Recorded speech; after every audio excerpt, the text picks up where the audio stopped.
Hello, it is almost Nag Panchami, i.e., the festival of snakes.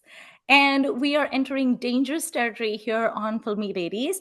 Nagin Beth, Tantrik Bitu, and Sheshnag Vikas each bring a Nagin movie to the table so that we can discuss it as we traverse the Ichhadari jungle. Hisses to you, Vikas. Thank you so much for joining the jungle today. And we are very excited to hear what spooky, eerie story you have brought for us. I believe there's going to be a fair amount of ranting involved that you had warned us about. So I'm very curious to hear what your film is. I'm ready with my Nagmanis, so yes. Okay, do tell. We start deep diving into it. Okay, so sorry, I was just trying to get my Nagmanis ready. I'm a Shesh Nag. I take time to wake up, so as you said.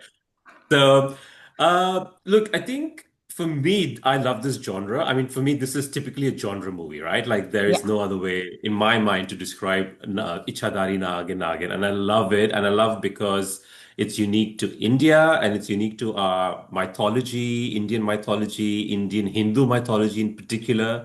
And I love the ridiculousness of it. Like, I mean, of course, there are counterparts in Western lore about it. Like example, I don't know if people watch True Blood, Shapeshifters, Ichadarina, kind of similar but different. But so it's not new as such in the world of storytelling per se. But the fact that the way it's got this very geographical and cultural and religious significance, and in a way it celebrates womanhood and what it Mm. means to be uh, do wrong to a woman, and what a woman's scorn can do. It turns that concept on its head, and it does something very interesting about it. I love the costuming of it because it's no one in real life is going to be dressing like that. At least no one I know will dress like that. I wish people do. No one appreciates good cinema or good clothes anymore. So yeah, I'm all for all of this, and I'm particularly because I've been reading a lot, Pitu, since you asked me to do this. The concept of I'm probably this is adjacent to what we are discussing in terms of the origins of like Ichhadari Nag and in the Indian culture. The concept of Sheshnag and the concept of Nagmanis and the concept of the relevance and the protection of Nagmanis. There's mythological stories where deep under the oceans, the Lord of the Nags live, and they protect the. This is a mythological aspect, and they protect the Nagmanis, which essentially gives all the power. And the reason they hold the power is because it's a balance between the good and the bad in the world, and the Nags are the first line of defense for the gods for all evil things in the world. So there's such interesting like origin stories to this whole concept of Ichhadari Nagin. But for purely in terms of entertainment, it's a genre movie for me that I like. Yeah. Yeah, I think the only other thing I can think that's similar to Nags is kind of like the dragon movies, which like the Chinese like to make. And then, because if you look at the dragons that you see in like Chinese or Cambodian mythology or Thai mythology for that matter, they seem very serpent like to me. I don't see them so much as like dinosaurish creatures. I see there's a very serpenty aspect to them. And some of those, dragons that they have actually do live in the water and they live in the forests and some live on mountains, and that same concept of like wealth associated with them, mysteries, secrets, and they're all very smart, right? Like I think that's like one of the common things to all of these nags is that they're not just another creature that lives in the forest. It's like a terrifying creature that is going to outsmart you, outwit you, and you better be scared of it. Like you better be terrified. Yeah. And I think that's also what adds to the intrigue because it makes it such an interesting, but also such a unpredictable protagonist, or savior of the protagonist. Because Mm. I mean, I think human beings have such a healthy fear and respect of snakes because you just don't know when they're going to come, how they're going to attack you. You're going to be dead in 2 seconds, or maybe you're going to writhe in pain for like 24 hours. Like you should have a certain level of reverence to these creatures because there's just such an unpredictability associated with them. And I love the whole like dragony thing that also happens like even in fiction, right? Like in Tolkien's Lord of the Rings, you have Smaug, who is one of my favorite characters. And I love the idea of snakes not just being like these terrible evil beings that just want to like destroy and cause mayhem, but these creatures that almost have like a sense of justice. So as long Yeah. as you leave them alone and you don't mess with them, they're not going to mess with you because they have better things to do. But if you cross them in some way, then they're going to come for you. And that just makes for such an entertaining, like, revenge saga movie. So like I see all of these Nag movies, they all basically have the same concept, which is that the snake is essentially taking revenge, and it's kind of like providing justice in a way, and it's almost like a divinely ordained justice that you can't even question. And I think that's what makes it so cool, instead of just being like, oh, it's a terrible snake, which is kind of like, Hollywood masala. Like I have the movie Anaconda in Hindi, it's dubbed. Of course And you do. I do, on phonetically it says Anaconda. So sometimes I'll be like, I really want to watch Anaconda. And in Anaconda, you have Jennifer Lopez dubbed. And so she's saying things like, Dekho, dekho, wahan saap hai. So Anaconda is not like that. But, most of these Nag movies have. And I think that's also where that like feminist angle comes through, because it's almost always the Nag or the Nagin is like trying to protect their own. And I think that's what makes it so interesting, because it's this terrifying, fearsome creature, but we're all on the side of the Nag. We're all supporting the Nag, we're all supporting the Nagin, and we're all completely against all the humans in the film, except for, of course, the victim who's being helped by the Nag. So I just find that so interesting. It's like every single audience member who happens to be a human being is supporting the snakes, and we're all against humanity because humanity is doing awful things. So yeah, very feminist. Definitely has those like cool supernatural aspects to it. The mythology definitely adds like a touch of like excitement and secrecy and mystery and things like that. The ritual aspect of it is really cool. Like in many parts of India, they actually do celebrate Nag Panchami, and Yeah. snakes are revered as a very important part of the food chain, because in an agrarian community, rats and rodents can just destroy whatever crops you have stored and basically lead you to bankruptcy. And your snakes are your first line of defense and keeping the rat population in check. So without the snakes, you're probably going to starve for the rest of the year. And so that's like really interesting. Beth, as someone who did not grow up in India or is not Indian, when you encountered Nag movies for the first time, were you just like whoosh, mind blown? Oh yeah, yeah, definitely. And I don't remember which one was my first one, but I love all of them that I have seen, and I think it's just such a fun template that you can riff on forever. Like any other formula, it's a great, Yeah. it's such a great formula. Yeah. The only thing I really want to add to what's been said is that I also think, is it Hiss? I think that actually has kind of an environmental angle to it. I haven't seen his. One of them does. So that I like that aspect too, right? Because this Yeah. you could even take the mythology out and put in more of an eco angle, Mm-hmm. and they still work beautifully. So I like that For too. sure. Yeah. But I that mean, actually is an interesting point, Beth, because actually all movies do have that, because the concept is these snakes are in either forests or in Hmm. isolated spaces, Hmm. and we shouldn't be invading them. Right. And when we do, that's when the whole something goes wrong and the whole Yeah. revenge pop up. So in essence, it's about the whole, as rightly say, it's about the protection of. It's got that environmental conscious or Hmm. ecological responsibility aspect that Hmm. humans need to have. Yeah, Hmm. Yeah, we have transgressed, and if we didn't, this nothing we have. bad would be happening in this. Like we yeah. would not have set this into motion. So it's Yeah. absolutely our own faults as usual. Yeah. It's also interesting because like I didn't grow up in India, but I did grow up in Nigeria, and we lived in like a fairly rural part. And if you wanted to go for a walk, or if I wanted to ride my bicycle or whatever, in some places the grass would be so high, and because it was farmland, it was basically cornfields where I lived. There were a fair amount of snakes, and there were a lot of dangerous snakes. Like vipers were the most Mm. dangerous ones that we had over there. Not so much cobras and stuff, but vipers. And every hospital in Nigeria always had like anti venom, because you just never knew who was going to get rushed into the Wow. hospital. And so I was taught never to wear sandals or open toed shoes or ever be barefoot. Anytime I was going out where I would be in like taller grass, I was taught to wear like boots. So you had Mm. like taller boots, and I was taught to walk like almost like a marching sound, like announcing my presence as I was going, and just like thump, thump, thump, thump. So that way, if there's any snakes in the vicinity, they'll just like move away. And I thought that that was how all children were raised. So when I would go to India on vacation, like I would go to Mumbai, like South Mumbai, where there was no snakes to be found, I would just go thump, thump, thump, thump. And people would be like, you don't really need to do that. It's fine. It's okay. And I was like, are you sure? Because a boy in my class, he actually was rushed to Lagos General Hospital because he was bitten by a snake in the playground. And he was so obnoxious for the rest of the year because he would take his socks off and his shoes off. He survived. And then he would show us his foot and it had like a little mark on it. And he'd be like, that's where I was bitten. And we'd be like, yeah, whatever. Try living in Australia. No amount of thumping. These snakes are not going anywhere. They will be exactly where they need to be. They're like alligators. They'll just be sitting there waiting. You can thump away. They're like, आज इसका time आया है. आज इसका time है, अपना time आएगा. They're That's like the thing. tick tock, Vikas's days are numbered.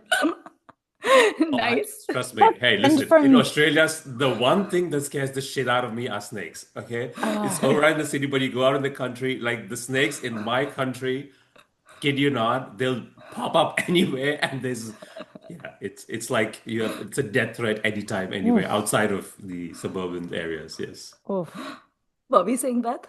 Oh, I have a friend from Perth in Western Australia, and she talked about they kept a hoe by the door to their garage so that they could be ready to chop a snake on their way to their vehicle if they saw one. Yeah. Terrifying. Wow. It is. I mean, the way we talk about snakes, it almost makes them sound like superheroes, right? Right. Like they're not just like an ordinary foe. It's not just like a spider. It's not just something. It's this massive mythic creature that will strike you at like a moment's notice for no reason whatsoever. You better be shit scared and reverential. So when Beth and I were planning for this episode, we were WhatsApping each other, and anytime I would say snake or I put like a cute snake emoji, Beth was like, "We have to be reverential," and I was like, "You are right. No more joking. No more laughing." So I am very curious to know what movies the two of you have picked. I know Beth was being very secret about it, but I have gone the art route as per usual, and I picked Girish Karnad's Nagamandala, which is a movie I have been Ooh. wanting to watch for a long time. It's I have actually never watched it. Yeah. it's a Kannada play, and it's on YouTube. It has English subtitles, thank God, because I don't understand Kannada. And it's very interesting. It is an amalgamation of two Kannada folk tales that Girish Karnad's friend told him, and he kind of combined them and made one story. And one of the inspirations for the story is also the story of Vijayanandan Detha's book Duvidha, which is the Money Call movie that Beth and I had talked about, and which also then resulted in the Palekar Gokhale film, which is Pahili. And so it's basically this shape-shifting concept, which all the snake movies have. And so the idea is that there's this really sweet girl. It's an actress called Vijaya Lakshmi, and she gets married. She has an arranged marriage, and she gets married to this guy who's played by Prakash Raj, who is, by the way, brilliant in this movie. And he is just a horrible, horrible man. First of all, he has no interest in marrying her. Second of all, he has this. I wasn't sure if it's like a mistress or like a sex worker or whoever, but like he has that person that he always goes to. He's just kind of this brute and horrible, and the girl is clearly very unhappy with him. And when she tries to escape him because he's trying to rape her, she hides herself in the puja room, and then he locks her. So this old woman in the village who has her sympathies with the young girl gives her like a piece of a root, which supposedly can make anyone that drinks that root will fall in love with you. So she says, like, clearly your husband is a brute, and if he drinks this, then he will fall in love with you, and then hopefully your life will become better. So she's like, okay. So she boils it in some milk, but then it gets this like weird like electric color to it, and she gets really nervous, and so she loses her nerve, and she doesn't have the guts to give it to Prakash Raj because she's like, I have no idea what's happening. So she takes the milk, and he's not at home, and she goes and pours it down an anthill.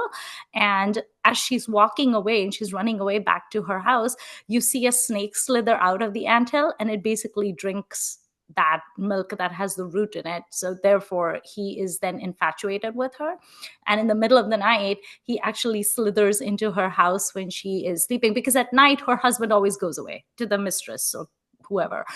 So the snake comes, and the first time that the snake comes and sits on the bed, by the way, this is a very attractive snake, I have to tell you. I was asking Beth, I was like, did they hold auditions for this snake? Were they like trying to find a really good looking snake, or is this like a Nepo snake that went to Beverly Hills to like the best plastic surgeon?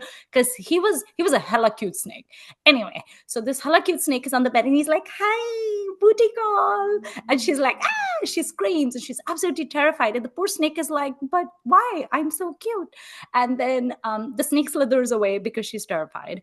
And then the snake realizes that, I mean, this is all assumed, that it realizes that if he comes to her in that form, she's never going to accept him, right? So he shapeshifts into the form of her husband, and he always visits her at night. So during the day, it's Prakash Raj who is being awful to her.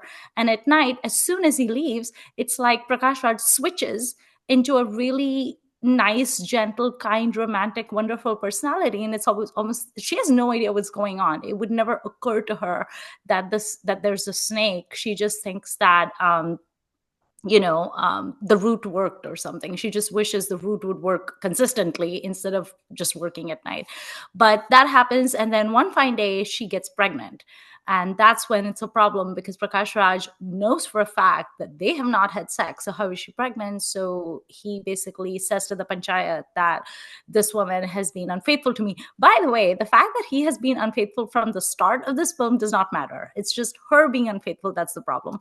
And the panchayat basically says that she has to like prove her virtue. And so one of the tests that she has to do, which is a really terrifying test, is what was it called? Nag Pariksha or something, which is that the snake is the decider of virtue, as like the ultimate justice power, whatever. So if she can put her hand in an anthill, and if she can hold a snake in her hand and it doesn't kill her, then that means she's a virtuous woman. And so she's terrified of the idea. But of course, when she goes to the anthill, that cute snake comes out and it's like, hi, and he like sits on her hand, and of course she survives. And the village is just like, oh my god, this woman is just, she's unbelievable, she's a goddess, clearly. And then Prakash Raj is forced to accept that, like, she's virtuous and blah, blah, blah. And there's no way that he can get her banished from the town.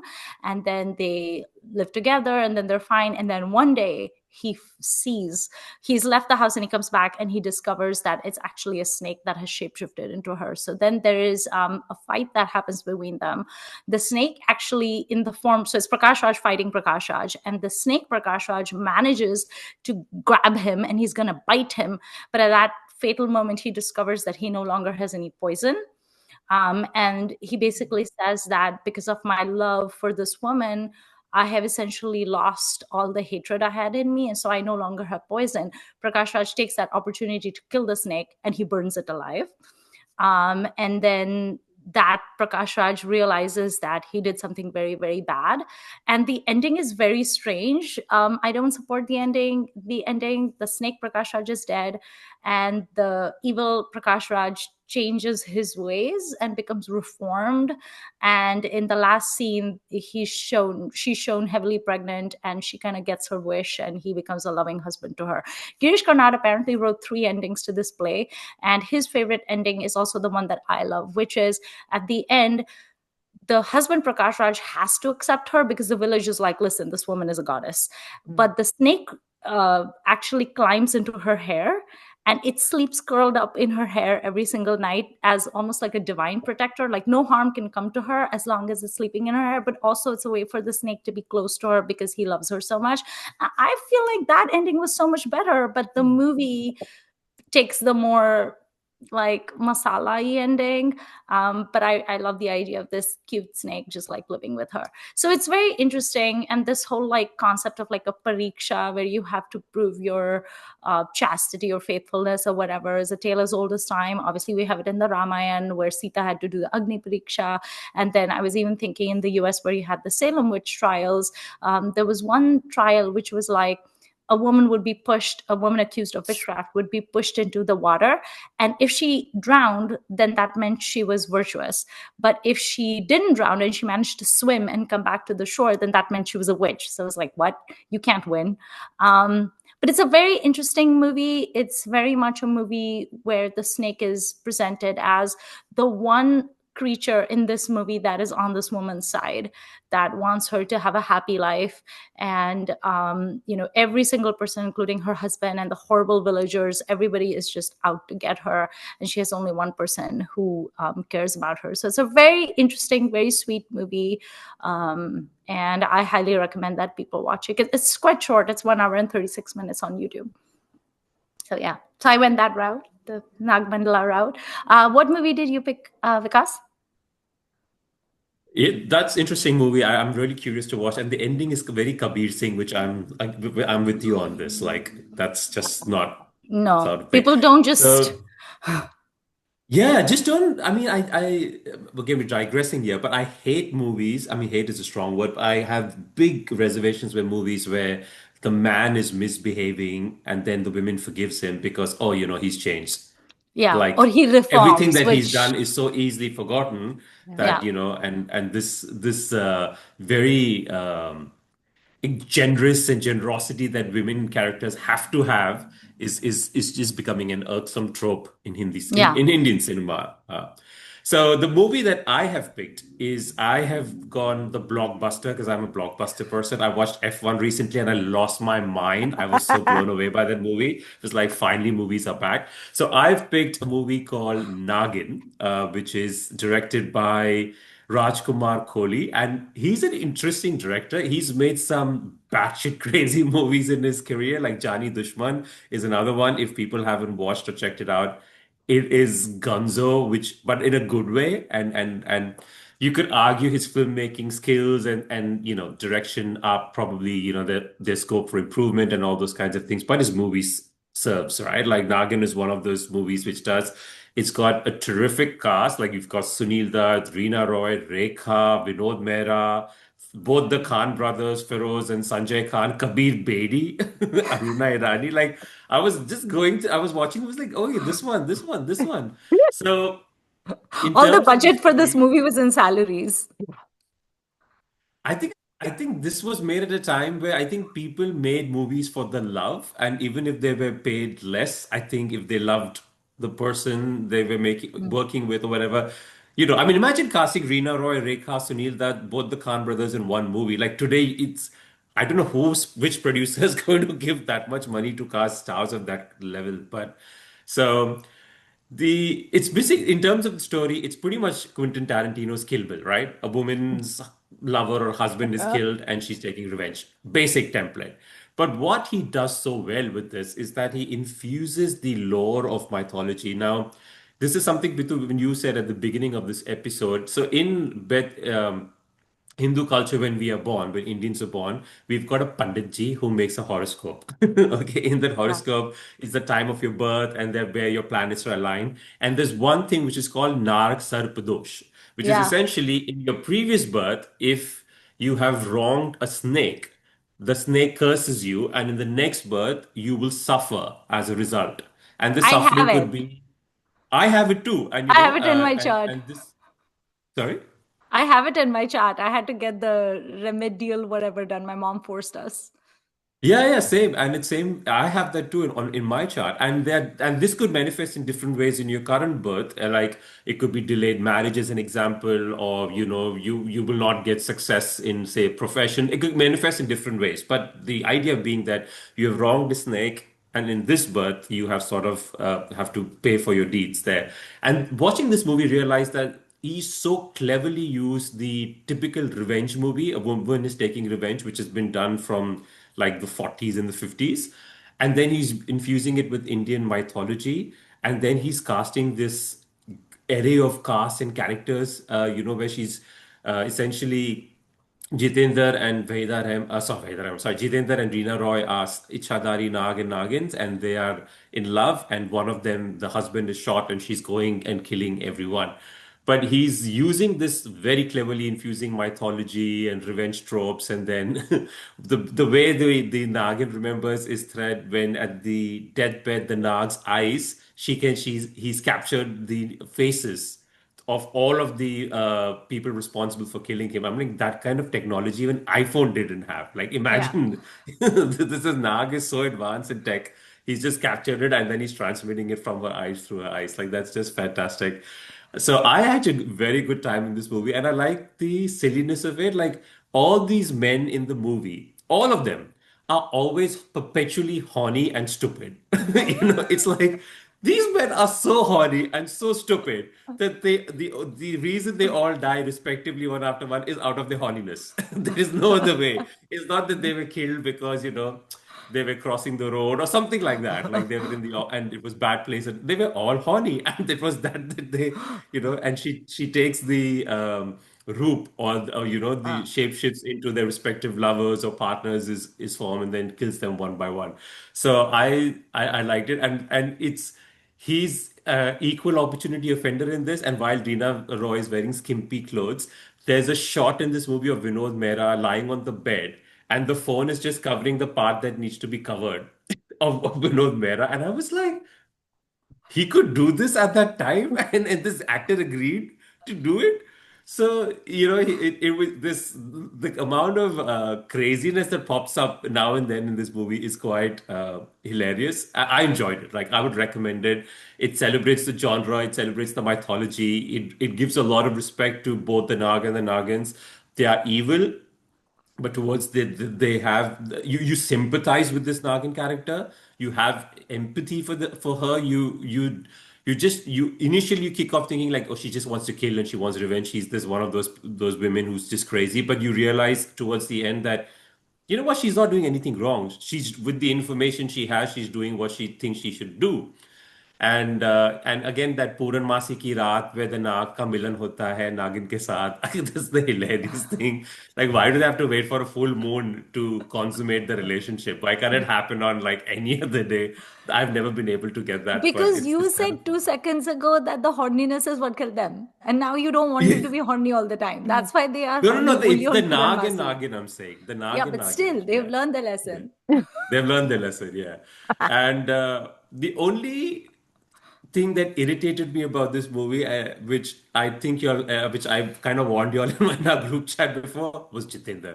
My God, I can't stand Jitendra. It amazes me that the guy has had a career for 15, 20 years as a leading man. Like the movie begins with a vulture or an eagle trying to kidnap him, kidnap Jitendra as a human form, not even the snake.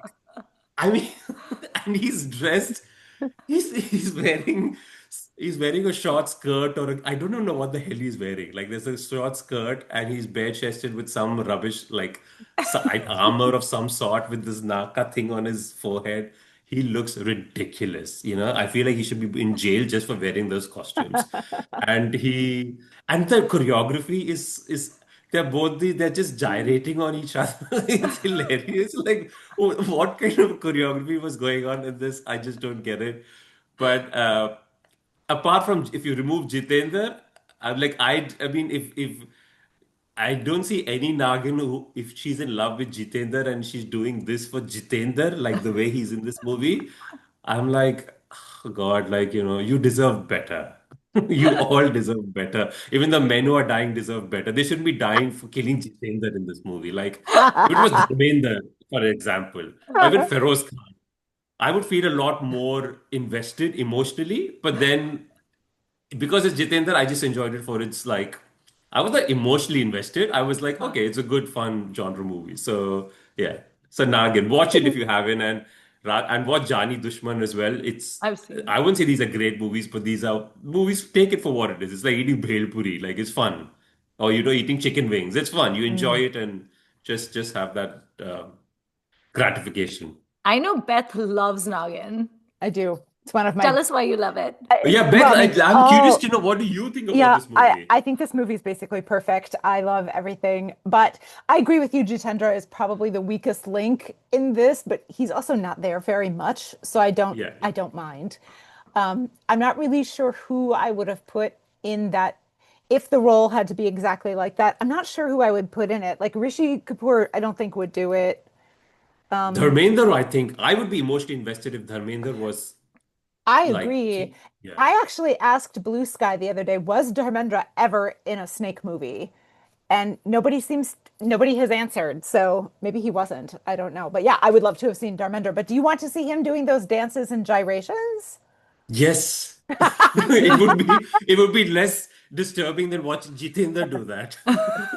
That's fair. For me, for Yeah. me. No, I can understand that. But I just this is one of the very few films I can name, and maybe the only one off the top of my head, where it's men's sexuality that is used against them. That never happens. What happens? Yeah. And she just mows them all down. And I Yeah. love the kind of casting trick of each of these heroines also gets to be a bad version of herself, and especially Rekha and Mumtaz, right? Like Oh, Mumtaz, exactly. it's And it's all funny I've ever thing, wanted in a movie.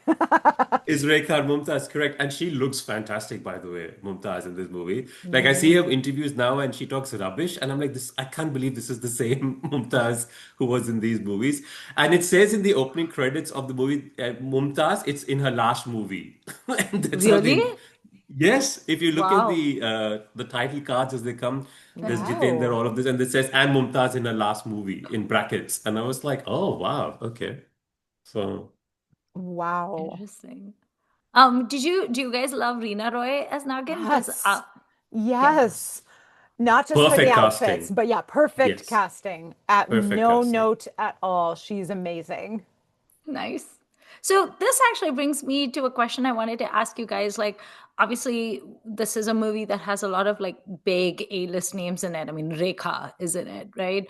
It has Feroz Khan in it. Jitendra, as much as we may not be a fan of him, although I do enjoy him in Karma, he's a really big name. Reena Roy, I think, was not so much a big name when she did this, but eventually she did become Yeah. a big star as well. And then there are, of course, the biggest name I associated with Nag movies or Nagin movies is Sridevi in Nagina, with Rishi Kapoor opposite her, although no one cares about him in that film, and Amrish Puri as the tantric in it, right?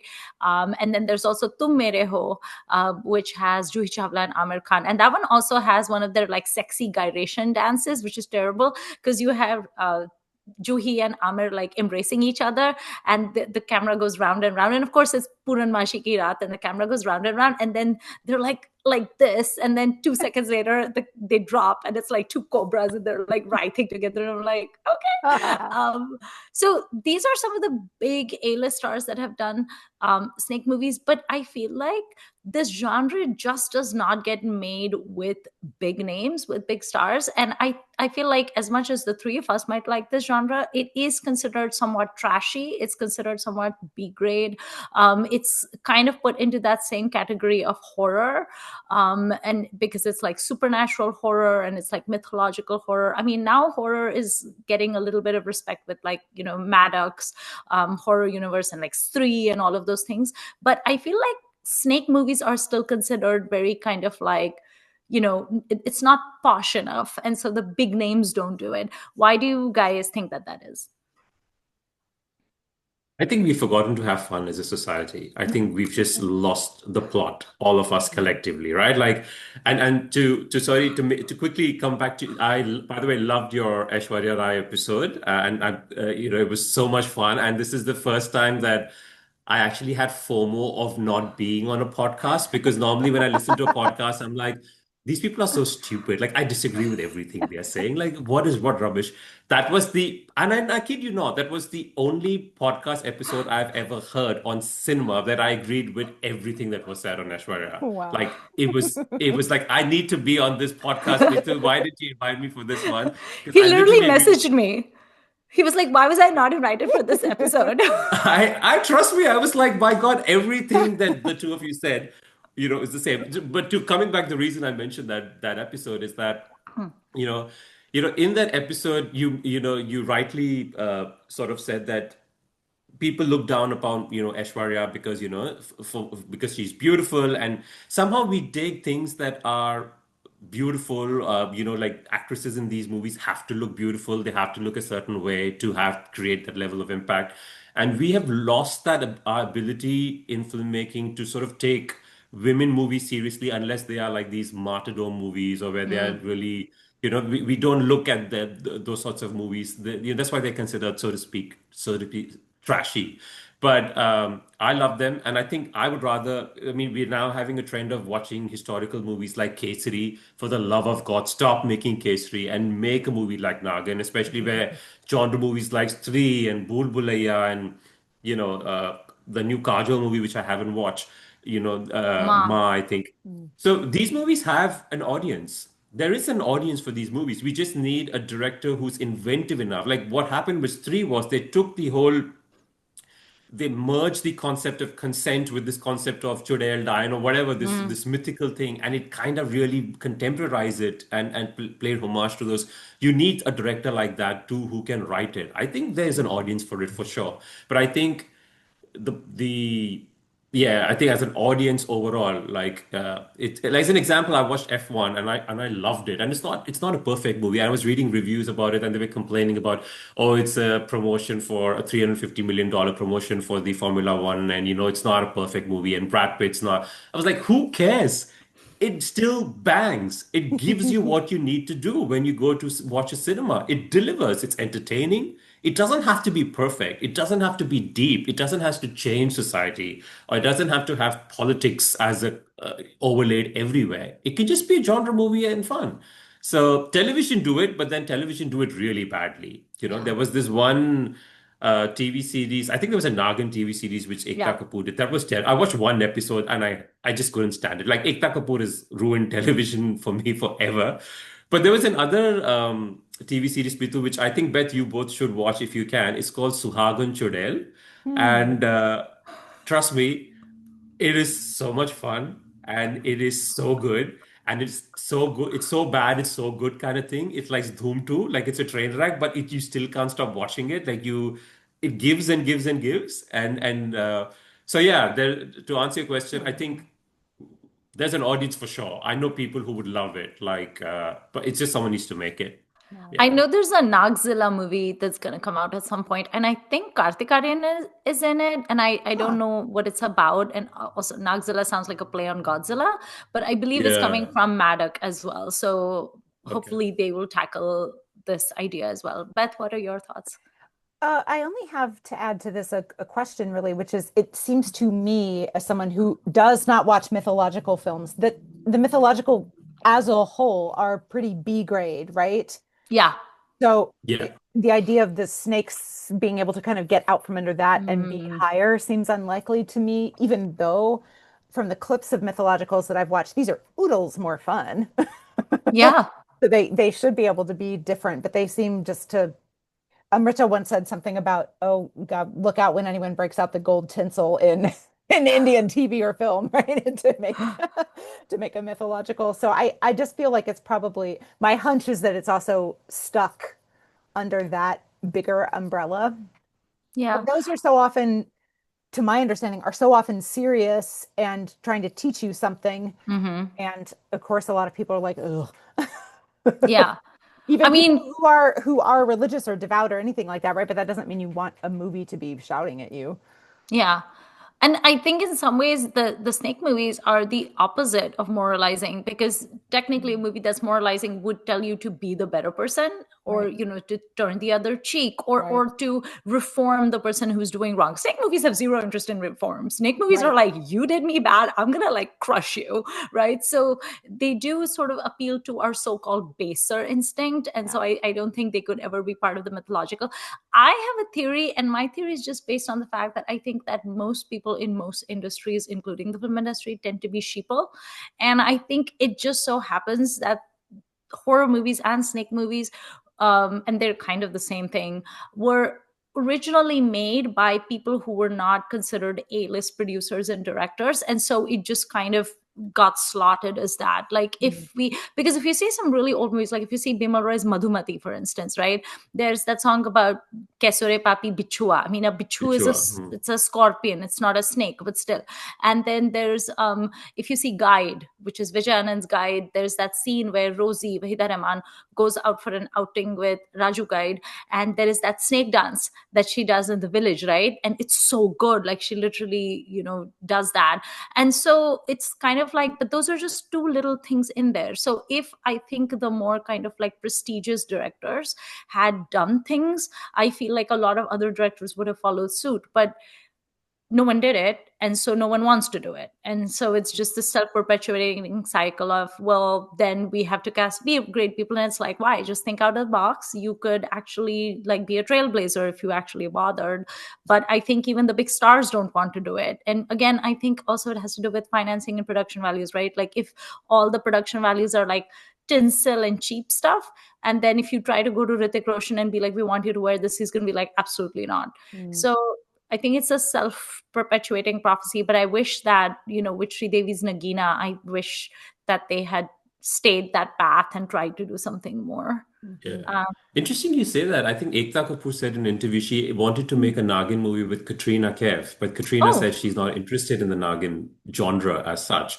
But I also think, listening to the two of you, and this is coming back to what I've been saying for some time now, I think the problem is with my generation, the millennials. Like we have ruined everything that is wrong with this world in the way we vote, in the way we talk about stuff. Everything is just on my generation, right? Because you're right. A-listers like Sridevi was a huge star yeah, when she did she massive star. Even okay, Reena Roy was new in when yeah, Nagin was made, but Rekha and Mumtaz were well-established stars of their times. Even Feroz Khan and yeah. Sanjay Khan. This Hmm. was at their peak stardom when they did these movies, Hmm. and I think what happened was in the 90s, the people who made movies, who wrote about movies, and who consumed movies were my generation who thought, you know, good or superior movies are movies like DDLJ and Dil To Pagal Hai, where, we dress well, we look cool, we go to Switzerland, and that Labels. became identified as affluence, that became identified as highbrow cinema, where, it's about the story and about the character, and we stopped from them. Eventually movies became less and less and less fun, and Hmm. this serious mindedness came about, this insatiable need to make a great art house movie in the in the calibrated zone of commercial cinema, like what Zoya Akhtar does or what even Karan Johar does, is so tiresome now. Like they all want to go to Cannes Film Festival and they all want to go and win an Oscar. Like, no, no, no, make Nagin again, right? Like that's unique to us. We need Nagin, we need Yeah. Nagina. Put Aishwarya or put Deepika in like remake Nagina. Why are you remaking all of these rubbish movies? Like Deepika would be amazing in the Sridevi role because she's a She great would. dancer. She's expressive with her face. Bring it on. No, but let's just go and make whatever Jigra. Like, who wants to watch Jigra? Like, who's the audience for Jigra? I don't understand. Who? Podcasters. I remember when Jigra came out, everyone on Twitter was like, we failed as an audience with Jigra. I said, no, we saved ourselves as an audience because we did not need a movie like Jigra because as good as it is, no one, why did we need an iteration of like John Wick slash whatever, kind of movie where this prison break style thing, it was, which is for a niche audience and rightfully people didn't go. So I think we need directors like Zoya Akhtar and Karan Johar to like or even Mani Ratnam or even Girish Karnad, as you said, Mhm. to come back and re-energize this genre because it is so unique to our culture and to the Hindi movie, to the Indian movie industry. It would be a shame if it's just Yeah. not revisited. It would be a real travesty, I would say. Mhm. Yeah. Mhm. Beth, which is the movie you picked? You were being very secret about it. Well, Vikas has stolen my thunder just a bit because I did watch Jaani Dushman, Ek Anokhi Kahani. Ah! Oh, sorry, I thought you were watching another one. No, no, no. It's okay. You just barely mentioned it, and if you had started to talk about it, I would have left in. But I had forgotten this was a snake film. Don't ask Right. me how, because in my head it's a skeleton film. Because I love that crazy chonky skeleton at the beginning. I had just completely forgotten the snake part. And so I've seen it before, but I did watch it again and I enjoyed it very much, certainly more than I thought I would. As a remake slash counterpart to Nagin, it is great. Obviously, it is the Nag who does the male snake who does more in this film, so it does not tick the box of how often these films are about women being awesome. I didn't mind even. It's so fun. It has so much fun with the sort of like matrixy look and like the Batman inspired suit and all these different I mean, talk about A-list people, right? Like, I think Yeah. Akshay Kumar counts as A-list at that time, Yeah. right? Now, Manisha Sunny, Koirala. right. They're all terrible in this film, right? Nobody's doing a good job in this film Oh, at so all, you watched the reboot of Jaani Dushman because there's another Jaani Dushman, the original one with which I Sanjeev have Kumar. seen. Yep. Oh, you And have Oh, seen. I've not Okay, seen the sorry. original. oh, I didn't even know there was one. Oh, I only that know yeah, yeah. this that one. one I don't think has snakes, but it does have something else that you will It has enjoy. something else in it. Yeah. You Okay. should watch it. We should watch it and talk about it. So this is yeah, so this is pretty fun. Somehow I found myself thinking that Sonu Nigam was like doing the best job of anyone in this movie, which is a weird Yeah. because he's also not very good. Yeah. But he really sells those songs. He's really having the time of his life performing songs. And Yeah. it is a special treat to see an actor singing for himself. I Right. do always enjoy the very odd, rare times when that happens. But and all the women other than Manisha are completely forgettable in this movie. I don't remember Right. any of their names, like, but Sunil Shetty is so wooden, so wooden. But you know Sunny Deol's going to come back and save everything, and he does, and it's great. It was so fun. Obviously, so if you have not seen this film, the revenge that is being enacted is for rape and murder, and then a bunch of people being accused as having been complicit in it, which they were not. So the Hmm. snake is mistaken that his snake lady love was betrayed by all her friends. The rapists made her think she was, but she was not. And then her friends are also real jackasses about it and are like, you should forgive them for sexually assaulting you. It's fine. And then eventually they kill her, and it's quite horrible. But once the revenge is put in motion, it's good fun. Hmm. Yeah. This movie, I have seen against my will multiple times. I mean, I Mm, enjoyed it, but it's not a movie that I want to revisit over and over. But this sure. was my cousin Prachi's comfort watch movie. So she used to work at the Four Seasons Hotel in Mumbai. She's a chef. And she would have these crazy shift timings, right? And she had Jaani Dushman on DVD. So she would come home completely exhausted. And at midnight, she would go into her bedroom, switch the AC on high, put Jaani Dushman DVD in and whatever she had seen the previous day, and she would sit like this and eat Nutella out of the jar and watch Jaani Dushman. You've That was spoken her. about her before, I think in the context of Nutella, but I did not know that this was the film that she was watching. This was her decompression ritual after a full day of cooking and being on her feet and dealing with tantrums of Four Mm-hmm. Seasons people, right? She would Mm-hmm. come home, sit like this. We used to call her the reclining Buddha because she would Yeah. sit like this and then eat her Nutella in the air conditioning and watch Jaani Dushman. And so I would go into the room just to ask her, like, do you want some water? Do you want to chat about her day? She would not be interested in talking. She'd be like, don't disturb me. I'm watching Jaani Dushman. I'm like, okay. I'm So watching I've my seen, programs. I'm watching my program. Do not disturb me. I want to decompress.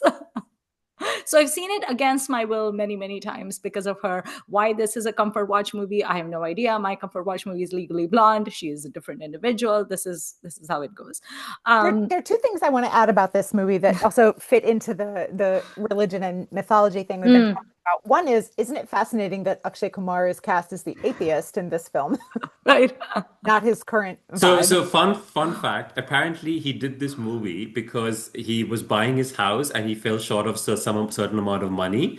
And the producer Oh. of this movie said, "Just do this movie." And he didn't want to do it, but he saw the money to put it to make up for the shortfall in his house, and that's why he did this movie. He said this Fair. in an interview. Yeah. He has a fun fight scene or two, right? It's not his finest work, I don't think, but he knows what to do, you know. And then I would also like to say that the main religious authority figure in here is Raj Babar as a Catholic priest. And I was like, you send a cat like don't send a whatever to a gunfight. You send a Catholic priest to a noggin? What are you Yeah. doing? This is not his wheelhouse. Like they go He No. thought after you could extra. perform exorcism on her. Right. Yeah. Like if you think that Satan is in there, then okay, sure. Right. But he does, do chants that bring a cross, an om, and a Muslim symbol of some kind together, and it makes the Okay. like glowing gem thing, and then and then I do believe there's a bunch of Sanskrit running under it for a while. It's certainly Okay. not Latin, for example.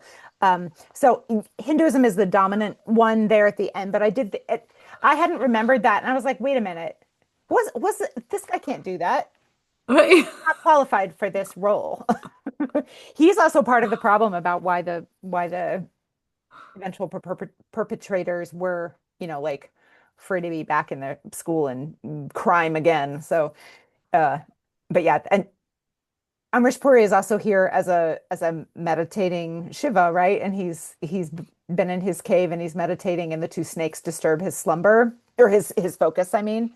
And that's when they like bang their heads on the rocks and make their heads bleed to show how sorry they are. But I think he rolled in for 2 hours of filming, got his check, and was out. But fair Bounced. enough. Yeah. I love all these stories about actors who like we kind of forget that this is their job and this Job. pays their bills. Yeah. But when Beth and I read Kulam Kula, which is the Rishi Kapoor autobiography for our book club episodes, there's literally he talks about Jitendra, who is a very close friend of Rishi Kapoor's, was a very close friend of Rishi Kapoor's, and this was around the time that their careers were starting to like really dip, and they were not getting good roles and they were not getting hero roles anymore. And Jitendra basically shifted down south. Like he essentially almost moved to Chennai, and he would Yeah. just do these movies one after the other with like Sridevi and Jayaprada. They were all the same movies. They were all the same pot boilers. And he would just do them one after the other. And he was making pots of money. And he went and said to Rishi Kapoor, because Rishi Kapoor was complaining about the drying up of roles. And he said, you should just move down to Chennai with me. I'll introduce you to all the producers. You do all the pot boilers, you'll make money. Rishi Kapoor was like, I'm a Kapoor. I'm not going to do that. And I was like, okay, well. You snooze, you lose. I love that book, by the way, Kolam Kola. I've read it. He So is fun. so candid in that movie. The way It's he calls so out good. Amitabh Bachchan for not ever crediting his co-stars, I think was Yeah. just gold, like to do that so publicly. But anyway, Well, the part also where he talks about the affairs that his father had, that Raj Kapoor had, I yeah, was kind of yeah. shocked that he talked about that too. And he talks about like the alcoholism and the rages And and the everything. drinking And I was problem his like, father had. Yeah, absolutely. it's a really good book. Yeah. Okay. I have a question. What are some iconic scenes or songs or dances in Snake movies that you enjoy? Look, for me, the number one is the showdown between Amrish Puri and Sridevi in Nagina. Like it's Yeah. that Maitri, you can't top that. Like it is a movie star who is giving full charisma. She's and Saroj Khan. I mean, like the choreography, her lathering down between those four other bean bajawing people, and and doing that, her expressions, her lenses, her makeup, and the way she uses her face to show her anger and frustration with this tantric, and Amrish Puri as a tantric. I mean, like that villain. You just appreciate how good the villains were at that time. They were menacing, but they were fun, Mhm. and they had a certain, and they also had a redeeming arc. So for me, to answer your question, that's the number one, the song. Scenes, I wouldn't say it's an iconic scene, but I remember watching this as a child and I was really petrified. So in the sequel of Nagina, which is Nigahe, Mm. when Sridevi's character realizes that she's the daughter of her mother was essentially a Chadari Nagin, and then the snake comes and from the snake's eyes some light shoots out or whatever goes into Sridevi's eyes directly. And I was remember as a child watching, I was like very scared. I'm like, a snake is transferring her powers from her eyes to this grown woman's eyes. Oh my God, we should never look into snake's eyes. And I'm like, Right. that'll never happen. But that scene created an impact. I wouldn't say it's a great scene, but it kind of scared me as a child. Yeah. The sort of snake lasers. The snake laser. Yes, Yeah, yes, Snake that is Yeah. Laser true. is amazing. That is true. Yeah. That What is about you, true. Beth? Yeah, I mean, I can't argue with any of those choices, but even I just love the creativity that comes from within this basic template because even something like Jaani Dushman, I loved the way they had the Armand Kohli trans trans shift into the snake form. So like he's kneeling, so he's in more of a snaky, coiled up, but like that makes so much sense. Whereas I think in Nagin, for example, Jitendra is standing most of the time, right? And then they Yeah, kind of like yeah. shrink him down. So even a movie that you don't expect to really offer you very much, there always are. And they just these amazing, like you said, costumes, which is the movie that has the snake versus the peacock dance. I forget, isn't there a snake and peacock Is that dance in one of the Sheshnag? older ones? No. And maybe it's not even a snake film, it's just a film with a snake dance. But that, I mean, again, the choreography is astounding, particularly to let some of these amazing women dancers show what they can Hmm. do. Um, I will just note there is a Telugu snake film with Mumez Khan in it. I love her. She's obviously astounding, like one of the great item dancers of the last, couple decades. And in that one, some of the snakes come down from the skies in a spaceship. Because why not? Ooh. Why not? Alien snakes. I love Yeah, that. like Yeah. divine alien snakes, if I remember correctly. Okay, I believe I divine. watched that one unsubtitled, and as bad as my Hindi is, my Telugu is non-existent. So, but I need to watch this movie. I'm intrigued now. I will put it in the list Thank you, the Beth. YouTube thing, because Yeah. people do need to watch this. If you like snake films, if you've made it this far into this episode, you will probably enjoy this film. Also, they're very easy. True. You can skim forward if you want, right? To the Exactly. fights and the dances, any kind of attack where you see what set off the revenge. If it's just a bunch of deities and their thrones going yap, yap, yap, yap, you can skip that if you want to. But Mhm. if you see a treasure, a gem, a dance, a bean, if there's a bean or a temple, like, then press play. Yes. I think for me, I love the sets in snake movies so much because, like, for example, in Nagina with Sridevi and Rishi Kapoor, they have this like really cool like ruins set, like this khandar. I love seeing Yeah. khandar, and they go into this khandar, and it like has all these cracks and like these bricks falling off and everything, and like rocky outcroppings and everything. You just know there's snakes lurking there. Like you just know it is like a hotbed for snakes, and there's like tree trunks, and you can imagine that there's like things slithering there. So I love the fact that when you watch snake movies, it's almost never urban. It's always like on the outskirts of a city, or like in like an agrarian area, or it's straight up jungle. And jungle automatically is scary. Like just the idea of like the darkness and like what lurks in the bushes. So I feel like snake movies, just the setting alone sets you up for knowing that you're going to be in for a good time. You're going to be there's not going to be a single shopping mall anywhere. There's not going to be any kind of like designer anything. It's all going to be like creepy from the get-go, and I love that. I love the costuming. I feel like it would be so much fun to be a costume designer on a snake movie because you can do whatever you want, right? Your only brief is you have to make the Nagin look really sexy, because that's the whole thing about snakes, right? Like they're slithery, they're sensual, they're like a very sexy animal. They're not like a hippopotamus, right? So you can put these women in these like clingy, like Amrapali outfits, and then you can really have fun with like all the jewelry that they have. You can put all these like gemstones on them, and there's really no situation where someone's going to say, the costumes in that movie were a bit much. They should have toned it down. Why would you tone it down? Exactly. Yeah. You can have fun with the makeup. It's a like very you can give more is them, more kind of world. it's just Yeah. fun. Like, like Vikas was saying, it's just fun, and it's just like suspend all disbelief and just enjoy yourself and have a good time. And be scared the bejesus out of yourself in that process. My favorite snake dance, apart from Main Teri Dushman Dushman Tu Mera, is definitely Wahida's snake dance in Guide, because especially when she has those close-ups where she comes really close to the camera and she does this, I just love it.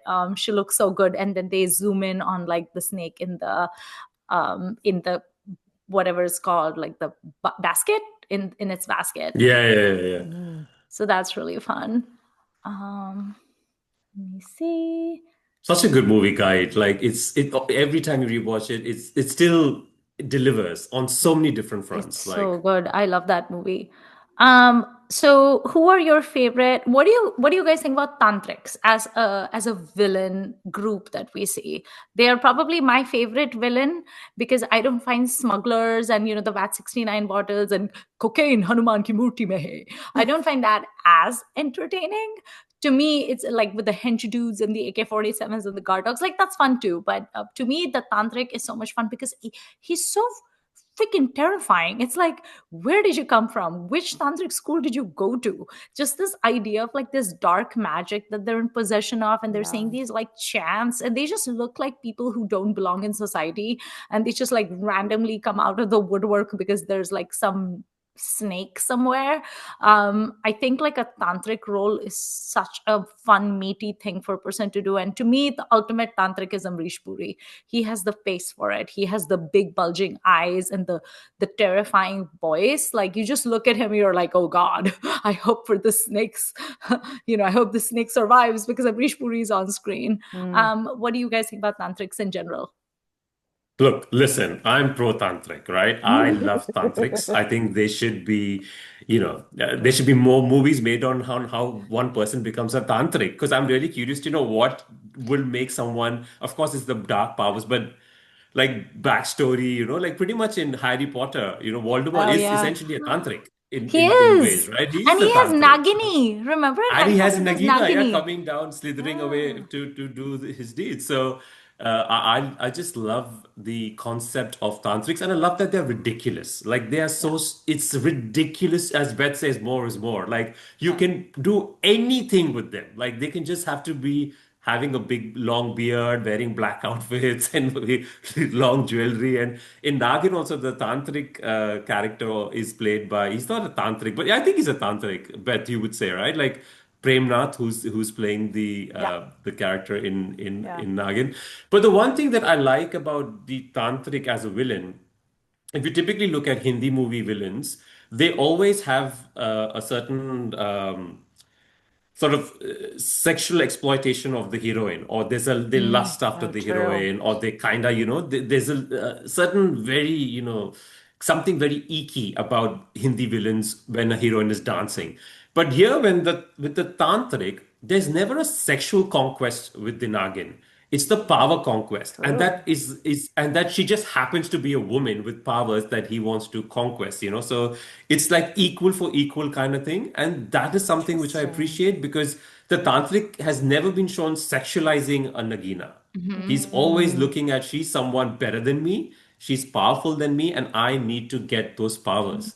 So that element is fascinating to me because otherwise I don't see any respectable villains. I mean, there may be one or two, like Gabbar Singh being one. Again, he's hmm. not someone who's, like he doesn't look at those. I mean, she's doing Jab Tak Hai Ja, but that's just like a thing. He's not sexually like looking at women that way. But otherwise, there are very few respectable villains in Hindi cinema who don't look at women as just an Mogambo. object of their. Mogambo doesn't lust after Yeah, Sridevi's character, right? I Mugambo think, also, yeah. yeah. Mugambo also was not a villain that kind of Shakti Kapoor is like sexualized. chief sleazebag Sure. category. Yeah. Yeah. Shakti Kapoor, Gulshan Grover, Hmm. Yeah. Prem Chopra. There are like so many of them. Yeah. I would like to put in a note for Danny Denzongpa, who is, of course, opposite Yes. Rekha in Seshnag. So he is also an excellent tantric, I think. Soundtrack, And I yes. feel like I've seen him do it maybe in a something like it in a Ramsey Brothers film or something. Like I feel like I've seen him in that getup other places, but I think he is also a good like evil face acting guy. Yeah. He has that charisma. You He you does. really, if your Nagin is going to be a woman who has like the charisma and the star power and the acting of someone like Devi or Rekha or Reena Roy, someone, you better cast a tantric who looks terrifying. Like you Right. need someone with Yeah. a really strong personality. I mean, there's no snakes in Trimurti, but of course, one of my favorite tantrics of all time is Kuka, just because he's so loco. But yeah, I love tantrics in general because there's such a sense of mystery around them. Also, they don't tend to have henchmen, which is interesting. They're kind of like, Mm, Hmm. they're very committed to their career path. And it's just them doing business, and just them dealing with the consequences of it. And there's this kind of like know it all attitude that they have. They don't have any friends. They kind of like live on the fringes of society.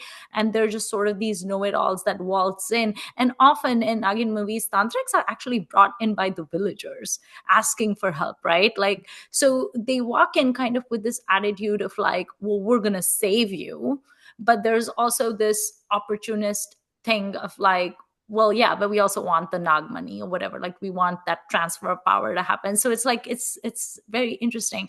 And to me, I love the symbolism of, you have this woman who is powerful and like a snake, she has no boundaries, right? Like snakes can slither through windows, slither through doors. You find a little opening, you go through there. They can climb trees, they can leap, they can do all sorts of things. So there's these women that have so much mobility, and the tantric basically wants to reduce her from her form and literally put her in a basket, like a yeah. tiny little round basket, and shut that lid.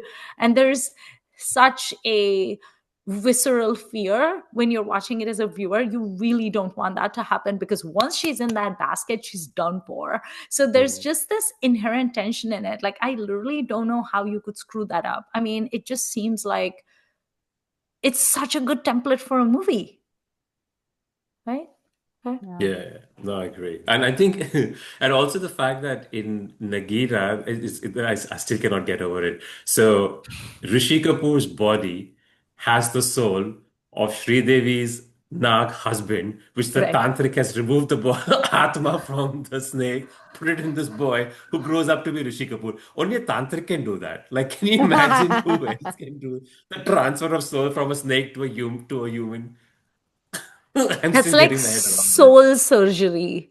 Yeah. Yeah, it's soul transplant. Not Yeah. transplant, but yeah, soul surgery, as you say. So, do you guys know any like Hollywood movies where, I mean, we talked about how Harry Potter has not only Voldemort, who's like a shapeshifter, and then he has Nagini, who is also a shapeshifter. And then there's also like one of the interesting things that makes Harry Potter essentially the chosen one who can defeat Voldemort is parcel tongue, right? Like the ability to understand snakes and to communicate with them. And there's that amazing scene in Harry Potter where he's standing at that zoo. I think it's like the London Zoo, and the python literally goes up to him and starts talking, and Harry Potter can actually understand what he's saying. Are there any other movies apart from Anaconda that you guys have watched that are Hollywood or like just any cinema in general? I don't think so. Mm-mm. Don't know if I've seen many Hollywood movies that are, I mean, Snake, except for like Snakes on a Plane and Anaconda, Right. like Yeah. those kind of movies. But True Blood, the TV series, Oh that yeah. has a lot of strong influence of these genres or these elements like shapeshifters and the the vampires Mm. and it's again it's the dynamic between a tantric like figure could be a male or a female who's trying to control someone mythical creature, that conquest of power and but they have a lot of sex on that show. Everyone's having sex with everyone, which I don't even know how that'll work. But anyway, that's a different conversation altogether. But in Hindi movies, like there was this movie called Doodh Ka Qarz. I don't know if Yes. you watched it. Oh my This is a Infamous. God. very bad Infamous. movie, but it introduced something new. The snake is a loyal creature, like a Yeah. dog. Hmm. Like typically, this loyalty was associated with dogs or like a dragon or Horses. or horses. But the snake is loyal and a protector of this Yeah. this family.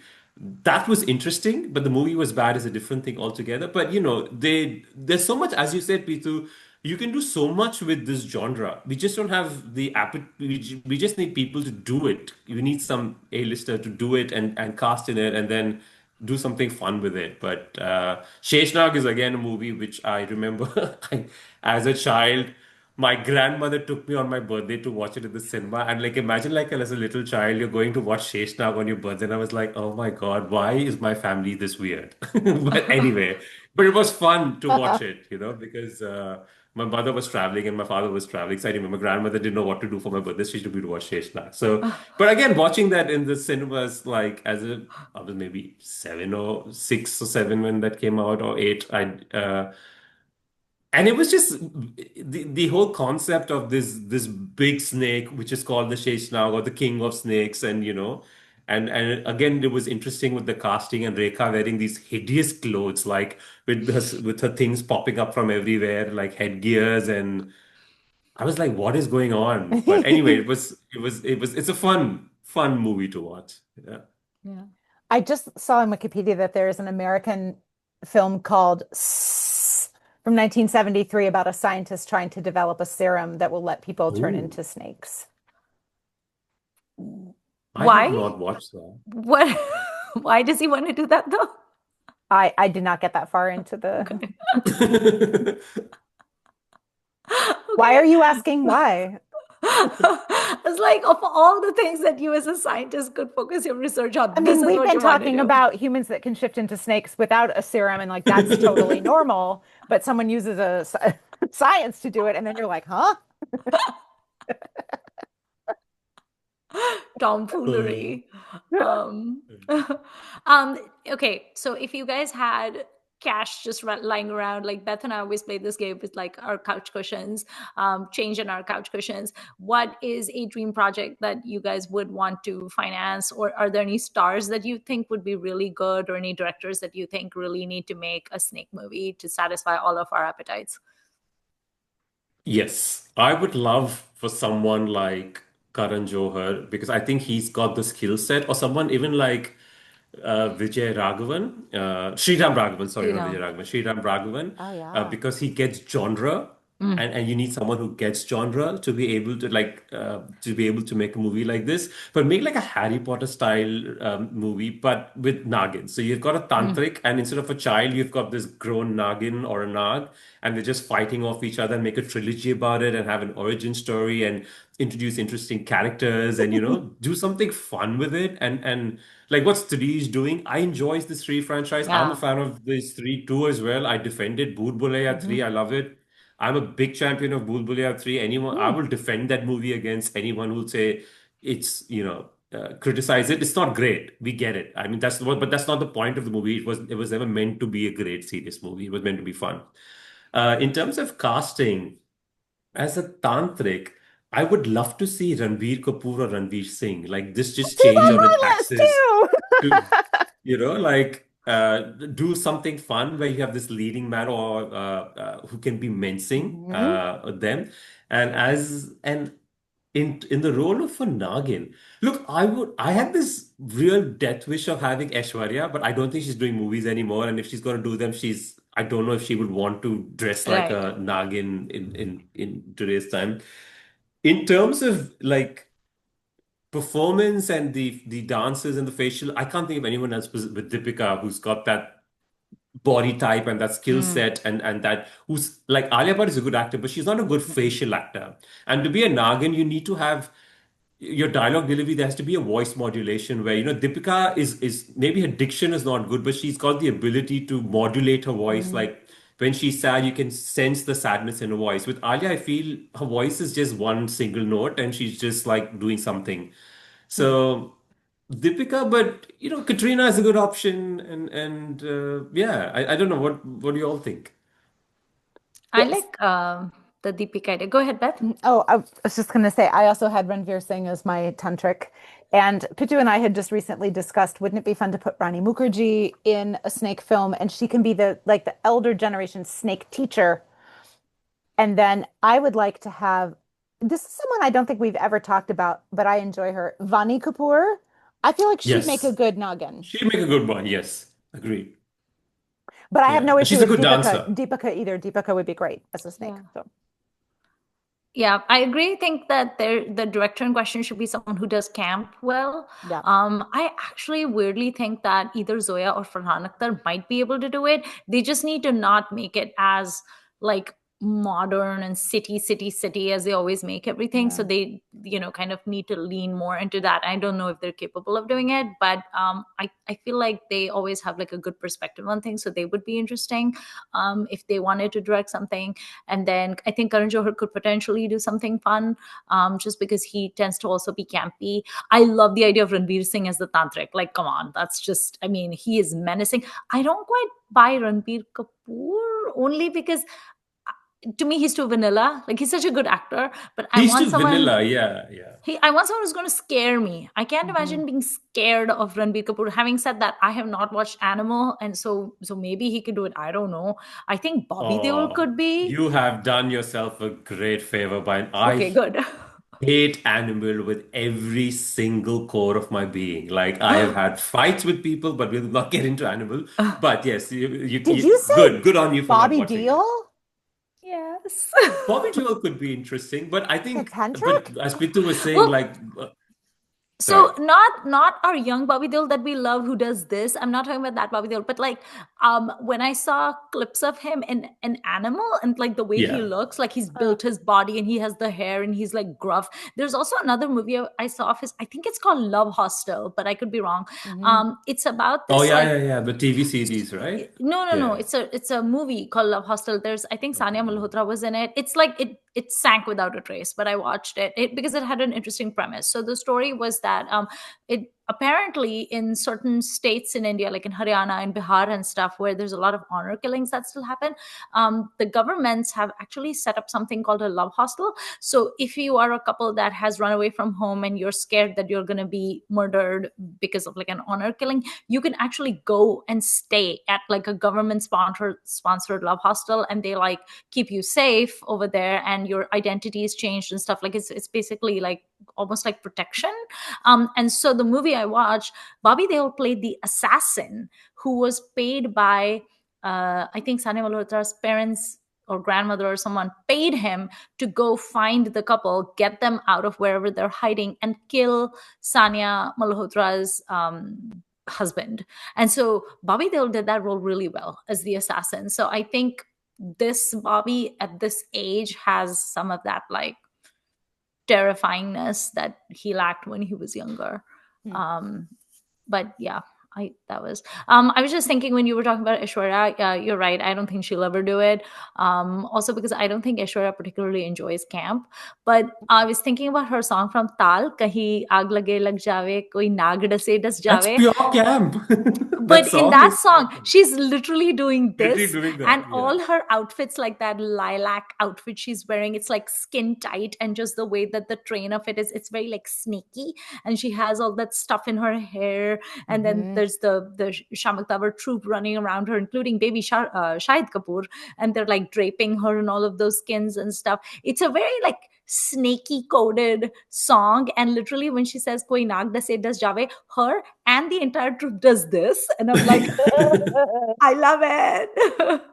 But interesting, in the same movie, and then that song Ramta Yogi, is that Ramta pronouncing it? Jogi. Ramta Yogi, Ramta Jogi, sorry.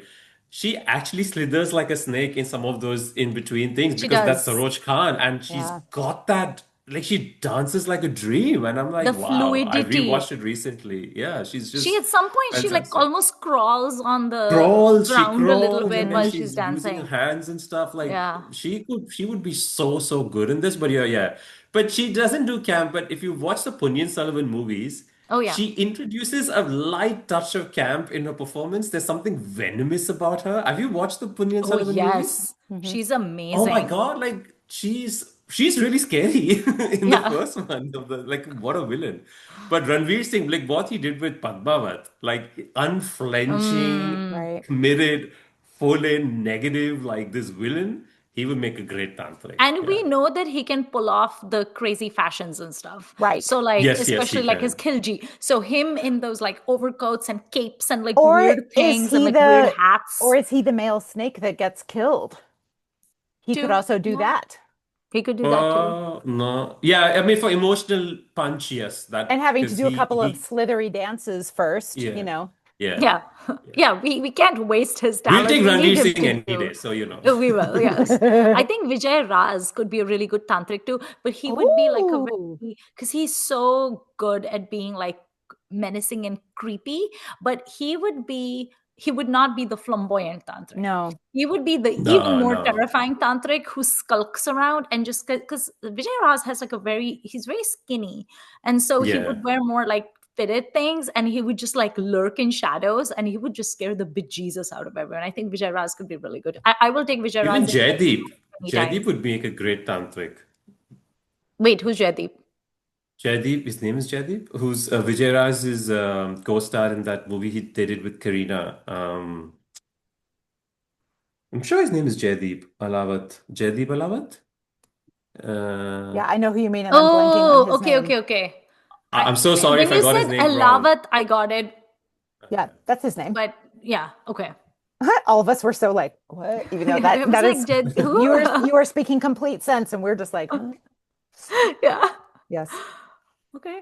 Or even Shah Rukh. It would be fun to see Shah Rukh do a tantric. It would. Karan Shah Rukh. Yeah. It would. I'm trying to think, has he ever done something like that? I mean, what is that ridiculous movie he did, Guddu, with Manisha Koirala? Manisha, yeah. Yeah, and then he also did Chamatkar, which had Nasiruddin Shah was a ghost, a friendly ghost. A friendly ghost in the cemetery. I mean, I think Shah Rukh could do it. But then if Shah Rukh is the tantric, then I'm gonna have a hard time supporting the Nagin. So I don't want Shah Rukh to do it. Oh, please, I will want. I'm so there for that movie. I want the Nagin to win. You want Shah Rukh and Deepika to face off, don't you? Ronnie. Not Yeah. face off, but it would be good to see him not take himself too seriously on screen. Hmm. Like now, this, like Pathan and Jawan, I'm not a fan of because he's really saying, "Look at me, I'm important, and and you can't look away from me because I've done so much." And it's like, just chill, like But don't care about. the last time he chilled, he did Zero, which is a movie I could not watch. That is the one I Shah haven't Rukh Khan watched film I Zero. have not been able to finish because it was so terrible.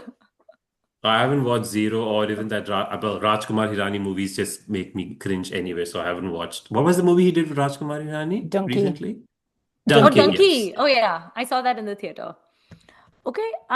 Do you guys have any parting thoughts on our Nagin episode? If you haven't watched Nagin or Nagina or Nigahe or Sheshnak or Doot Ka Karz or Jaani Dushman or I'm sure there are many more So many. whom have which have not mentioned. Please watch them because it's fun, and I think it's important to appreciate cringe. It's important to appreciate camp. Well, I'm not a Hmm. big camp fan, but I can see its appeal. But it's important to just have fun. Every movie doesn't have to be like a Zoya Akhtar movie, like life is deep and characters are self-discovering, and those things are important. Art is important. We all need to evolve.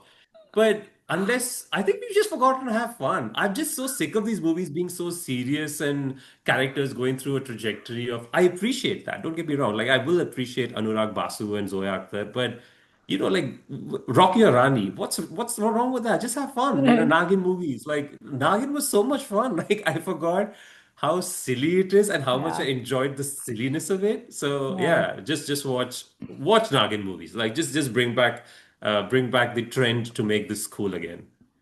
We should all channel the Katrina Kaif song that my mother loves. Just chill, chill, just chill. When you sorry, I'm going back to Aishwarya Rai episode. When you said you find Katrina Kaif soulless in the dancing, oh my God, Fitu, I was like, she's literally after we watch Fitu because she's stealing thoughts from my mind Right? because she's listening to what I'm thinking. Because I have the Nag lasers. Mm. I have the Maybe Nag you do lasers. because Nog vision. it was kind of eerie to say like when you sound like I actually do think she's soulless in all her songs. She's got that. Anyway, we'll get into that. Going back to you, Beth. Sorry, I will just ramble on. I would recommend people go to YouTube and just put Indian snake film into the search bar and see what you get because Yeah, yeah, and it's better if you have subtitles if you don't speak the language, but it's not You don't necessary. need them. Yeah. I yeah. mean, even Enjoy. Nagamandala, I don't speak a word of Kannada. I had no idea what they were Oh, saying, but I didn't need it, to be quite honest. I mean, it was all kind of self-explanatory. By the way, I have never seen Hiss, which I don't know if you have, Vikas, you but need Beth to was watch telling me his. about it. Mm. Beth told me it has Irfan in it, and I was like, what? What do you mean it has Irfan in it? No, it gets better. Do you know who directed Hinge? His? I No. do. It's David Lynch's real daughter, Mm-hmm. Jennifer Really? Lynch. Mm-hmm. Okay. That I just can't get over that. Like I David know. Lynch, his daughter, has made a movie called His. I want to watch it, but I'm kind of scared because I'm like, I love Irfan Khan so much. I'm like, if this Yeah. movie turns out to be something even remotely doing in disservice to Irfan, I'll be very upset. You But I you will might eventually get you to it might at need some to skip point. it then. I have seen Oh, his, but I do not remember him in it. So okay. hopefully maybe he's just there a little bit and I have forgotten, but I don't even remember It's him. It's kind of like that Jurassic movie that I saw because I watch all the Jurassic movies, and so I no longer remember which ones. But there was one Jurassic movie, Jurassic World, one of the iterations that Yeah, the had Chris Irfan in Pratt it. where he was the villain. Yeah. Yeah. And he was in the helicopter. And I was like, oh my God, that's Irfan Khan. That's Irfan Khan. And like, I went with my American friends to watch the movie. They had no idea. And they were like, what? And I was like, it's Irfan Khan. It's Irfan Khan. And then, of course, he died. And then I was like, what the heck, man? But then the dinosaurs came and I was happy. So it was fine. It doesn't take too much to make me happy in the movie theater. So I was okay. But okay, I think that concludes this episode of our snake film. And thank you for watching. And thank you, Vikas, for joining us. Please tell our viewers/listeners where they can find your podcast. Yes, thank you for having me. Always a pleasure and thrill to talk to the both of you. You can find me, my podcast is called Let's Talk Melbourne, and you can get it on all channels, Spotify, Apple, YouTube. Although I'm not much on YouTube, but yeah, on Spotify and Apple, definitely. Okay, we'll put Question, your links down there. do people have to know anything about Melbourne to appreciate your podcast? So two things. If you are someone who loves coffee, I kid you not, having traveled the world, Melbourne serves the best coffee on the planet. Mm. Okay. And if anyone disagrees with me, I'm happy to have a very calm, intellectual conversation to convert to you and take you personally to all the coffee shops here to change your mind. Okay. Whether it's a Catardo or Long Black, whatever you want, we've got it all. And the food and the arts and the culture. So we've got the Melbourne International Film Festival kicking in literally in 3 weeks. And Okay. I'm so excited because we love movies in the city. So yeah, so I'm just there's so many movies I want to watch from the Cannes Film Festival where I've been reading reviews and listening to Mm. podcasts. So Melbourne International Film Festival. So coming back to your point, just Melbourne is a cool city. So Yeah. it's for people who love arts, culture, sports. If you're a sports fan, definitely this is the city for you. Throughout the year, we've got some sporting event. So yeah, something for everyone. Yeah. Do you know at the International Film Festival, are there any Indian stars coming or directors or something? Ritu, you will not believe it. It was just dropped yesterday. Amir Khan he's not coming for the International Film Oh, Festival, but he's coming. So every year during Independence Day, the I think it's called the Indian Film Festival, Indian Melbourne Film Festival, like the IFA. Mm. They invite one Bollywood star to come and do the flag hoisting. I'm not sure why they do that, but anyway, they come. So Aishwarya has come, Rani Mukherjee has come. I think Shah Rukh came one year. So this year's Amir Khan. And the minute the news dropped, I messaged the organizers. I was like, please tell him not to wear the Fab India kurta and those big and those big boots that he wore at this Ambani events, because this is Melbourne. Everyone dresses to perfection here. We cannot have a Bollywood star dressed like one in Fab India kurta. Nothing wrong with Fab India kurtas. I wear them too. But A, it is cold. And if he's going to wear that, then he's going to wear a jumper on that. It's just going to kill everything. So I don't want getting messages from my Aussie friends saying that, is this your Bollywood star? I'm like, Yes. okay. So yeah. okay, well, I think that concludes this episode. And then thank you for watching. And then write all of your comments. We read those, we respond to those, and we will see you next week. Bye. Bye.